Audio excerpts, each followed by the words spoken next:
Em 1967, ocorreu no Oriente Médio uma guerra denominada Guerra dos 6 Dias.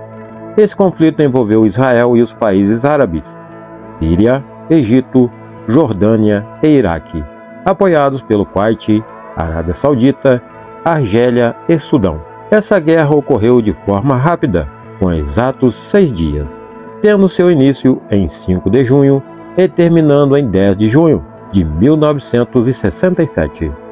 Ela foi travada entre árabes e israelenses, e através desta guerra, Israel teve a possibilidade de expandir seu território, conquistando a península do Sinai, a Cisjordânia, Gaza, Jerusalém Oriental e as colinas de Golã. Dois dos principais motivos para a vitória israelense foi, em primeiro lugar, a ajuda de Deus, pois Israel sempre foi e será o povo escolhido do Senhor, e ele prometeu nunca abandonar os seus escolhidos. E o segundo motivo foi a grande tecnologia bélica que os israelenses possuíam, junto, é claro, do amparo dos Estados Unidos da América. Mas antes de continuar a te contar como se deu a milagrosa vitória de Israel na Guerra de 6 Dias, peço que nos ajude deixando seu like, pois só assim você estará fortalecendo o nosso canal e nos apoiando neste trabalho. Inscreva-se também caso seja novo por aqui e ative o sininho das notificações para não perder os vídeos novos que iremos postar. Então, sem mais delongas, vamos ao vídeo.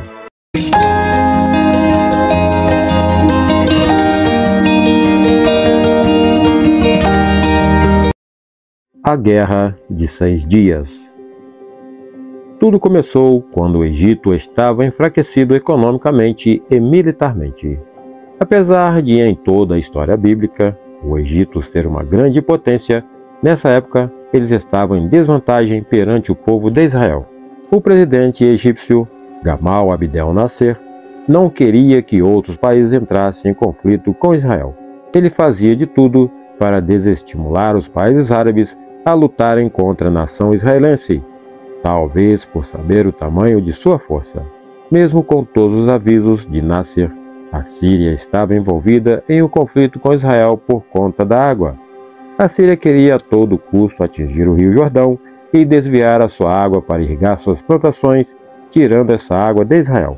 O Rio Jordão não era importante somente para Israel, mas também para os outros países árabes vizinhos. As origens da Guerra dos 6 Dias começaram a ser traçadas nas conferências da Liga Árabe realizada no Cairo, em 1964, onde foi debatido ali o desvio das águas do Jordão para a Síria, uma questão muito importante e delicada para os outros representantes de países ali presentes. Ficou decidido então que o estabelecimento de Israel era uma ameaça e que a nação árabe com todos os países coligados deveriam impedir isso. Por Israel ser vista como ameaça aos árabes, eles começaram a debater e elaborar planos para destruir Israel de uma vez por todas. Em 1967, o Egito e Síria começaram um conjunto de ofensivas diplomáticas entre as nações árabes para que elas apoiassem essa guerra contra Israel. Pressionado por sírios e jordanianos, Gamal Abdel Nasser moveu as tropas egípcias para a península do Sinai em 16 de maio e ordenou que as tropas da ONU se retirassem dali. Ordenou ainda no mesmo mês o bloqueio do Estreito de Tirã, o que impedia o acesso de Israel ao Mar Vermelho e ao Oceano Índico. Através do porto de Eilat e do Golfo de Aqaba, em 4 de junho, o Iraque fez uma aliança com os jordanianos egípcios para os ajudar em caso de guerra.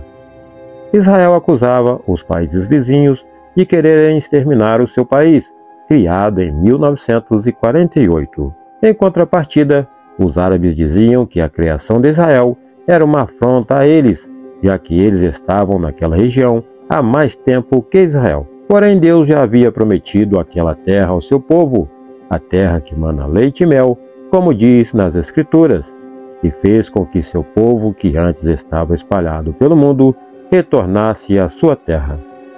Prevendo um ataque vindo de seus inimigos, Israel resolveu agir antecipadamente. Por todos esses movimentos das tropas egípcias, Israel tomou posição e à frente de ataque. A guerra. Israel não esperou ser atacado e perder sua terra, mas atacou primeiro o Egito, como já falei. No primeiro dia da guerra, em apenas 2 horas, Israel destruiu ainda no chão 309 dos 340 aviões de combate egípcios. Eles foram destruídos pelos caças israelenses. Neste primeiro dia, os árabes perderam mais de 400 aviões, enquanto Israel perdeu apenas 20. A partir daí, Israel começou a agir por terra com as tropas israelenses, avançando às amplas extensões dos territórios dos demais países. Os caças israelenses não cessavam as suas operações, eles voltavam apenas para se reabastecer de combustível e armamento. Em apenas 7 minutos. No segundo dia de guerra, Israel deslocou-se para as fronteiras da península do Sinai. O primeiro-ministro de Israel, Levi Eshkol, enviou uma mensagem ao rei Hussein da Jordânia. Não empreenderemos ações contra a Jordânia, a menos que seu país nos ataque. Mas, na manhã do segundo dia, Nasser usou uma mentira para convencer Hussein a lutar contra os israelenses. Ele telefonou a Hussein e disse que o Egito tinha sido vitorioso no combate da parte da manhã. Essa mentira de Nasser trouxe uma grande derrota à Jordânia. No terceiro dia, paraquedistas israelenses tomaram a cidade velha de Jerusalém, atirando do domínio dos jordanianos, e ainda no dia 7 de junho chegaram ao estreito de Tirã, e no dia 8 a Rumani, perto do canal de Suez. No final do sexto dia, Egito e Síria estavam totalmente rendidos e derrotados, e a guerra continuava contra a Jordânia. As tropas israelenses avançavam a cada dia sobre a fronteira até que conseguiram capturar a Cisjordânia, próxima à fronteira do Rio Jordão. Em ao menos 3 vezes, Israel atacou também tropas e veículos da UNEF, Força de Emergência das Nações Unidas, que estavam no local para assegurar a paz entre Egito e Israel. 15 integrantes da UNEF, conhecidos como Capacetes Azuis, foram mortos nos ataques, inclusive o sargento brasileiro Carlos Adalberto da Ilha Macedo. Os tanques do exército israelense empurraram seus adversários em todas as frentes. Em menos de uma semana, Israel triplicou seu domínio territorial. O Egito perdeu a faixa de Gaza e a península do Sinai. A Síria perdeu as colinas de Golã e a Jordânia separou-se da Cisjordânia e Jerusalém Oriental. Para o Estado judaico, maior que o prêmio de derrotar os países inimigos foi a reconquista da cidade velha de Jerusalém, que tem muitas histórias e um valor sentimental para os judeus. Saldo da guerra. Para Israel, os danos calculados foram de 980 soldados mortos, 4.520 feridos, 40 aviões abatidos e 394 tanques danificados. Para os árabes, os danos calculados foram de 4.300 soldados mortos, 6.120 feridos, 444 aviões abatidos, 965 tanques danificados. Israel estava sozinho, sem nenhum outro país lhe ajudando nessa guerra. Recebia apoio moral dos Estados Unidos, mas nenhum soldado ou quem quer que seja se uniu a eles nessa batalha. Era um país de apenas 19 anos, rodeado de inimigos e que venceu não apenas o grandioso Egito, mas também a Jordânia e a Síria, tudo em cerca de 132 horas. Quando Israel iniciou a guerra, contava com apenas 20.300 km² de área sob seu poder, e no 10º dia, no final da guerra, contava com cerca de 102.400 km², um aumento de cerca de 5 vezes o seu território. Com todo esse desfecho, Israel teve uma carta na manga para oferecer aos seus inimigos em troca de paz. Em 1979, a península do Sinai foi devolvida ao Egito. Já os territórios de Gaza e Cisjordânia são alvo de brigas até hoje entre israelenses e representantes da autoridade palestina, que querem administrar esse território conquistado por Israel. Porém, Israel não se importa muito com essa área, pois a manutenção destes territórios representa mais uma ameaça do que uma vantagem para o seu país. E como temos visto recentemente, Israel está em guerra na faixa de Gaza. Porém, o seu alvo não são os palestinos, mas sim o Hamas, que vem atacando seu povo covardemente. Ainda não sabemos o desfecho dessa guerra atual de 2023, contudo sabemos que Deus está do lado de seu povo, como sempre esteve. É triste ver os dois lados sofrendo. Existem palestinos também de bem na faixa de Gaza, por isso devemos pedir a Deus que dê paz aos dois países. Deus sempre esteve ao lado do povo judeu, não por eles serem melhores que os demais povos. Pelo contrário, Israel era bem menor que qualquer outro povo, mas Deus sempre esteve com eles por sua aliança com Abraão, Isaque e Jacó. Mesmo o povo pecando contra o Senhor, nunca foi abandonado por ele e jamais será, por causa do juramento de Deus aos seus antepassados.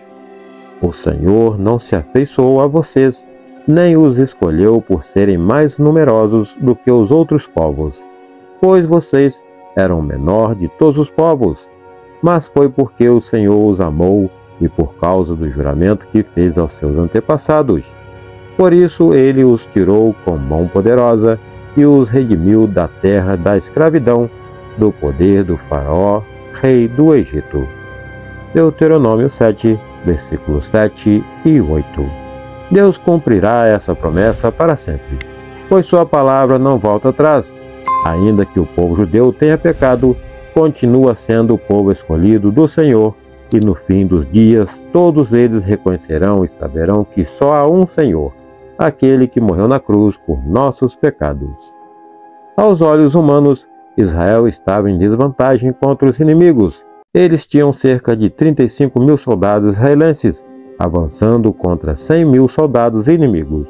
Porém, mais uma vez, Deus mostrou que sua aliança continua firmada com Abraão e, mais uma vez, fez o sobrenatural acontecer, trazendo a vitória ao seu povo. Milagres na Batalha dos 6 Dias. Existem alguns relatos de soldados que dizem ter visto durante as frentes de batalha o aparecimento de soldados israelenses em lugares totalmente inesperados. Soldados desconhecidos os ajudando em locais que eles nem imaginavam. Alguns ainda dizem ter visto soldados vestidos de branco que colocavam os sírios para correr daquela batalha. Mas ninguém nunca soube de onde vieram ou para onde foram depois. Outro relato muito interessante é que um dos combates, um oficial israelense foi cercado e os sírios iriam fuzilá-lo. De repente, sem mais nem menos, eles saem correndo e o abandonam. O oficial que antes ia morrer, diz ter escutado a voz de Deus lhe dizendo: "Levanta-te, Salomão, não morrerás aqui hoje." Algum tempo depois, após o término da guerra, questionaram o combatente sírio o porquê não terem matado aquele soldado israelense, e ele disse: "Não pudemos matá-lo, pois quando íamos atirar, apareceram milhares de anjos, vimos com os nossos olhos. Só pudemos nos virar e correr rápido para as montanhas. O Deus de Israel queria aquele soldado vivo." Um outro relato, talvez mais impactante, foi o seguinte: um soldado israelense havia se perdido de seus colegas e acabou se deparando com milhares de egípcios. Mas quando os egípcios o viram sozinho, um único soldado israelense, a tropa inteira levantou as mãos em rendição e foram até ele. Mesmo sem entender nada, o soldado os levou como prisioneiro até os demais soldados. Chegando lá, seus colegas não acreditaram no que viam. Eles prenderam a todos e questionaram o oficial egípcio: "O que aconteceu? Por que se renderam a um único soldado nosso?" Respondeu o oficial: "Não, ele não estava sozinho. Haviam milhares e milhares de anjos com ele, com armas nas mãos, preparados para atirar. Estávamos preparados para lutar contra soldados israelenses, mas não estávamos preparados para lutar contra os anjos de Deus." Alguns outros soldados inimigos também afirmaram ter visto o rosto de Abraão no céu, muito bravo com eles, por estarem contra o povo judeu. E após isso eles fugiram com muito medo. Outros ainda viram milhares de anjos lutando com eles, e uma mão enorme no céu, atrás dos soldados israelenses, os protegendo dos inimigos. Enfim, todos esses relatos nos mostram que Deus está sempre ao lado de seu povo. A aliança que ele fez com Abraão continua de pé. Os israelenses não estavam sozinhos naquela batalha, mas tinham a ajuda do Todo-Poderoso, Criador dos céus e da terra. Eles estavam em pouca quantidade, sem nenhum aliado fisicamente, mas venceram com a ajuda divina que os guiou no caminho certo para a vitória. Essa guerra dos 6 dias nos mostra que Deus sempre esteve e está com os judeus. Aquele que abençoa Israel será abençoado, mas aquele que se volta contra eles também serão amaldiçoados. A promessa de Deus se cumpre a cada dia na vida do povo judeu, e Deus honrará até o fim a sua aliança com Israel. Esse foi o vídeo de hoje. Espero que tenham entendido mais da Guerra dos 6 Dias, onde Israel mais uma vez saiu vitorioso. Se gostou, deixe seu like para nos ajudar e compartilhe com outras pessoas que ainda não sabem deste fato histórico. E que possamos sempre orar pela paz de Israel, para que vivam o melhor de Deus na terra prometida pelo Senhor. Inscreva-se caso seja novo por aqui. Que Deus te abençoe e até o próximo vídeo.